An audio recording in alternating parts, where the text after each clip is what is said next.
রহমতুল্লাহি ওয়া বারাকাতুহু। এখানে এটা হচ্ছে উত্তরার ডিয়াবাড়ি। এখানে একটু আগে একটা ঘটনা ঘটছে, সেটা হচ্ছে মাইলস্টোন নামের একটা স্কুল অ্যান্ড কলেজে একটা প্রশিক্ষণ বিমান তাদের ভবনের ভিতরে ঢুকে গেছে। এখানে বিস্ফোরণ ঘটেছে। এখানে 20,000-এর উপর স্টুডেন্ট আছে। সবার অবস্থা খুবই খারাপ। সবাই এখানে অনেক মারা গেছে, অনেক বাচ্চা মারা গেছে। তাদের উদ্ধার কাজে এসেছে নৌবাহিনী, বিমান বাহিনী, সেনাবাহিনী, সবাই এখানে উদ্ধার কাজ করতেছে এবং অনেক স্বেচ্ছাসেবকরাও আছে এখানে।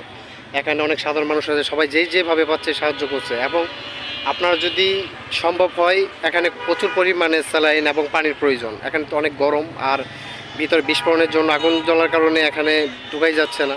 এখানে সবচেয়ে সমস্যা হচ্ছে যারা হচ্ছে যে স্টুডেন্টের গার্ডিয়ানগুলো আছে, অনেক স্টুডেন্ট খুঁজে পাচ্ছে না।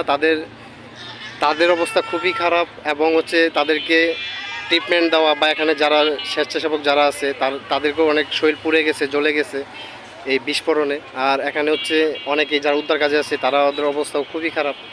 গরমে তারাও ক্লান্ত, তাদের মানে খুবই খারাপ অবস্থা। এখানে যদি কেউ সাহায্য করতে পারেন তাহলে আসেন, কিন্তু কেউ দয়া করে দেখতে আসবেন না, কেউ ভিড় জমা করবেন না। ভিড় যদি আবার বলি, যদি কেউ দেখতে আসেন তাহলে আসার দরকার নেই। এখানে ভিড় করে কোনো লাভ নেই, এখানে সাহায্যের প্রয়োজন। এখানে খুবই মারাত্মক অবস্থা, আসলে ভিতরে ঢোকার মতো কোনো সুযোগ নেই। এখানে আমি একটু ভিডিও করছি যেটা হচ্ছে বাইরে থেকে। এখানে ভিতরে অবস্থা যাওয়ার মতো, ভিতরে যারাই গিয়েছিল তারা এক এক করে 3বার বিস্ফোরণ ঘটছে ভিতরে। যারা গিয়েছিল তাদের অবস্থা খুবই খারাপ। এখন ভিতরে প্রচুর পরিমাণে লাশ পড়ে আছে, যেগুলো উদ্ধার করার মতো আসলে ঢুকতে পারতেছে সবাই। অনেক ফায়ার সার্ভিস এখানে উপস্থিত আছে, কিন্তু তারা সব উদ্ধার আসলে করতে পারতেছে না। আপনাদের সবার সাহায্যের প্রয়োজন। এখানে আপনারা যেভাবে পারেন, যদি পানি প্রয়োজনে এখানে পানি পাঠান, এখানে স্যালাইন পাঠান, তাদেরকে স্বেচ্ছাসেবকদের আগে একটু ভালো রাখার চেষ্টা করেন, তাদেরকে একটু সাপোর্ট দেন।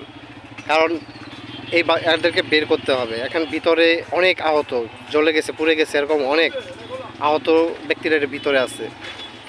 এখানে সব ছোট ছোট বাচ্চা, তাদেরকে উদ্ধার করা আসলে মানে আমি কথা বলতে পারতেছি না। এখানে খুবই খারাপ অবস্থা, যেটা না দেখলে আসলে বুঝতে পারবেন না। এখানে কেউ, আবারও বলি, কেউ দেখার জন্য আসবেন না।